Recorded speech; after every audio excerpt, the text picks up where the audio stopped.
नमस्कार। जीवन की झलक कार्यक्रम में आपका स्वागत है। इस कार्यक्रम के माध्यम से हम आपको रूबरू कराएंगे कुछ जानी मानी हस्तियों से। इसी श्रृंखला में आज हम आपका परिचय कराने जा रहे हैं एक राजस्थानी लोक नृत्यांगना और एक लोक गायिका जिन्होंने अपने जीवन में बहुत बड़ी बड़ी उपलब्धियों को हासिल किया है।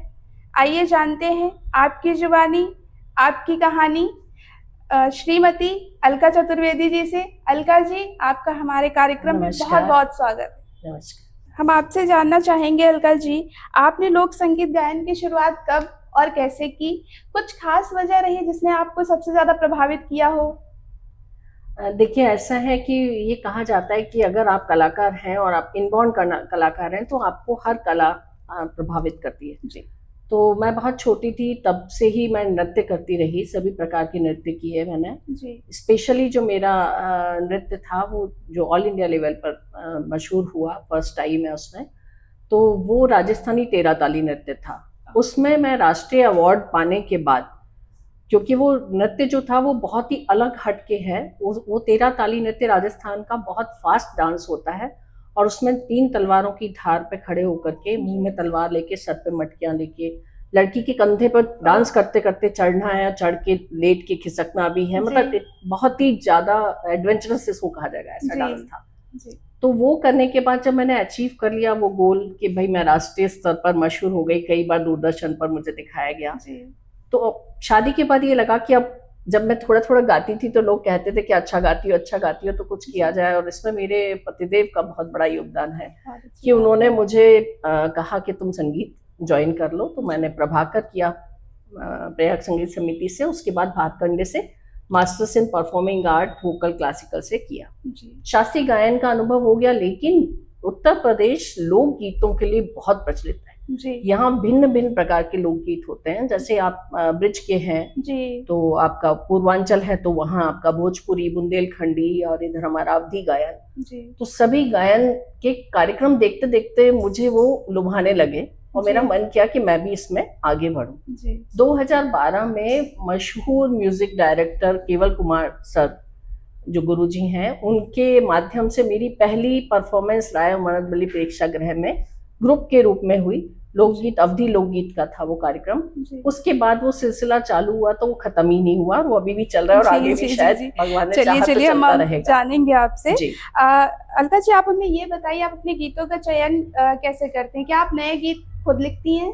अभी लिखना तो शुरू नहीं किया है, हो सकता है आगे लिखूं, लेकिन इस समय मैं अधिकतर कोशिश करती हूँ जो गाने हमारे संस्कारों से जुड़े हुए हैं, हमारे चाहे वो वैवाहिक संस्कार हो या जन्म से संबंधित सोहर वगैरह हुआ, उस तरह के कार्यक्रम जहाँ जहाँ होते हैं मैं कोशिश करती हूँ। मुझे लगता है कि जहाँ से मुझे सीखने को मिलता है मैं वहाँ सीखती हूँ और परफॉर्म भी करती हूँ, और जनरली हमारे जो कार्यक्रम होते हैं उस सब में भी मैं लोक गायन का कोशिश करती हूँ, क्योंकि मैं ऑल इंडिया रेडियो की अवधी गायन की अप्रूव्ड गायिका भी। जी जी जी जी। जैसे अभी क्या होता है कि हमारे यहाँ पे डिजिटल चीजें बहुत अच्छे से हो रही हैं जिनका आप उपयोग करके बहुत कुछ कर सकते हो, तो क्या आप ऐसे यूट्यूब या फेसबुक इस तरीके के कोई मतलब यूज करके अपने कला को और ज्यादा पहुंचाने का प्रयास करती हैं, और ये सारी चीजें आपकी कला को कैसे प्रभावित करते हैं?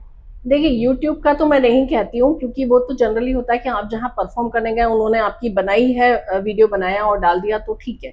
मैं अपनी तरफ से यूट्यूब में एज सच कोई बहुत ज्यादा आगे बढ़ने की कोशिश नहीं करती, पर हाँ, प्रोग्राम परफॉर्म करना, मंच प्रस्तुतियां देना मेरा शौक है और वो मैं देती हूँ। और फेसबुक पर भी मैं कोशिश करती हूँ कि उस तरह के कार्यक्रम जहाँ जहाँ हुए हैं मेरे, और उसमें अगर मेरा कोई कवरेज हुआ है तो वो मैं वो पोस्ट डालूं, तो FB पे भी लोग मुझे जानने लगे। इसके अलावा मैं सभी तरह के गाने गाती हूँ, गजल भी गाती हूँ, वर्सेटाइल सिंगर हूँ एक तरह से। तो वो मेरे फिल्मी गाने वगैरह भी सब थोड़ा थोड़ा FB पे जाते हैं, फेसबुक पे मैं डालती हूँ। बाकी यूट्यूब पे एज सच मेरा कोई इरादा भी नहीं है, मैं क्योंकि मैं चाहती हूँ कि चीज सामने के सामने फेस टू फेस आए। हाँ, टीवी में आए, प्रोग्राम्स आपके जो डिजिटल वे में आते हैं वो रिकॉर्ड करके खुद जो लोग डालते हैं उसको मैं प्रेफरेंस देती हूँ। जी। हम आपसे ये जानना चाहेंगे, आपके पसंदीदा राजस्थानी फोक जो आप करती हैं बहुत अच्छे से, वो आपके कोई ऐसे कलाकार या प्रेरणा स्रोत रहे जिनको आप देखकर सबसे ज्यादा प्रभावित हुई? ये तो मैं नहीं कह सकती हूँ, क्योंकि बहुत सारे वहाँ डांसर्स रहे हैं, कालबेलिया करने वाले जो बहुत रिनाउंड नेम नहीं है, जिनके लोग पहचान में नहीं आएंगे, लेकिन उनका नृत्य भी आपको आकर्षित करता है। तो कालबेलिया नृत्य करने वाली एक टाइम में गुलाबो बाई हुआ करती थी, जिनको पेरिस तक भेजा गया था। तो उनका नृत्य देख करके मैंने कई बार कॉलेज वगैरह में कालबेलिया से रिलेटेड डांस किए। और मेरी एक बहुत अच्छी साथ की क्लासमेट थी रेखा राव, जो इस समय बहुत अच्छी गायिका, रिनाउंड गायिका है राजस्थानी फोक की, मुंबई में है इस समय, रेखा राव जी। तो उन लोगों के मैं गाने भी गाती हूँ जी। एक राजस्थानी फोक नृत्यांगना के रूप में आपको किन किन चुनौतियों का सामना करना पड़ा? ये जो लोक नृत्य है वो देखिए वहाँ सभी लोग बहुत अच्छा करते हैं, पर उनके सेट पैटर्न है, जो डांस के स्टेप्स हैं वो बिल्कुल आपके कथक से और आपके दूसरे भरतनाट्यम से इन सबसे अलग होते हैं। राजस्थानी एक अपनी पहचान अलग बना के रखता है। वहाँ सबसे बड़ा टफ जो कंपटीशन था, वो जो मेरा राष्ट्रीय स्तर पे गई थी वही था, क्योंकि उसमें 200 लड़कियों को उन्होंने कोशिश की कि वो 3 तलवारों की धार पे खड़ी हो जाए, सर पे मटकियां लेके डांस करे। वो एक तरह की चुनौती थी जो हर कोई नहीं कर सकता था। अगर आप में हिम्मत है, आप वीर हैं, वीरता रखते हैं अंदर से, तभी आप हिम्मत करेंगे। तो वो मेरे साथ हुआ, और ऊपर वाले की कृपा सबसे बड़ी है कि इतने लोगों के बाद मुझे उसमें चुना गया और मैं राष्ट्रीय स्तर पर लोगों को पसंद आई। लोगों ने मेरे गाने को, नृत्य को सराहा। और उसमें ये है कि ये बड़ा फास्ट और बहुत टफ डांस है और मजीरे के साथ होता है। इसके बोल भी बड़े फास्ट है। अगर आप खाली बोल ही सुनेंगे उसके तो आपको लगेगा कि ये तो मतलब इतनी लय फास्ट है तो डांस कैसे करते हैं। लेकिन वहाँ ऐसे ही होते हैं चुनौतीपूर्ण डांस, 7-7 मटकियां लेके उसमें अग्नि जला करके, उस तरह के डांस होते हैं। जी।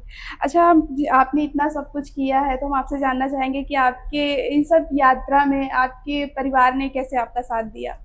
देखिए, शादी से पहले मेरे पिताजी बहुत बड़े मोटिवेटर थे। उन्होंने मुझे इस डांस के लिए भी, जो डर होता है, मम्मी डरा रही थी पैर कट जाएगा, शादी नहीं होगी, ये नहीं होगा, वो नहीं होगा, पर पापा मोटिवेटर थे। उन्होंने मुझे हिम्मत दी और कहा कि करो बेटा, आप कर सकते हो।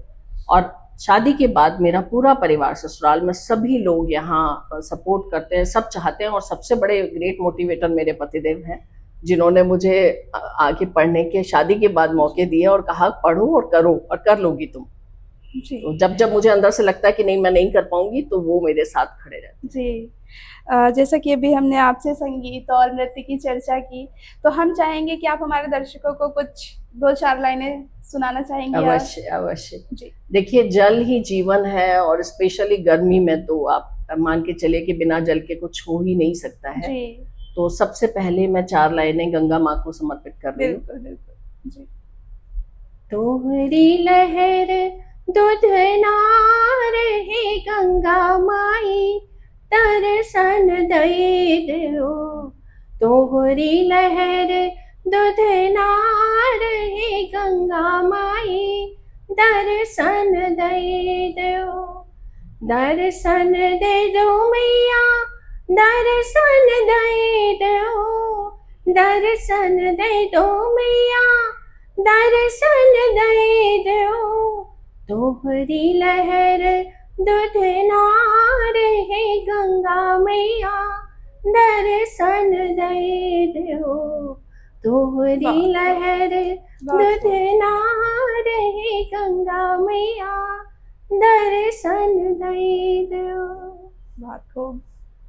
और अयोध्या और अवध अवधि गायन किया है मैंने। तो राम जी को कैसे भूल सकते हैं। तो राम जी का एक लोक भजन है, उसकी भी 4 लाइन जी। ए हो रघुरैया करनिया बताए दो, ए हो रघुरैया जतनिया सुझाए दो, ए हो रघुरैया, ए हो रघुरैया। बहुत आप हमारे इस शो पर आई, अपना कीमती समय हमें दिया, उसके लिए आपका बहुत बहुत धन्यवाद।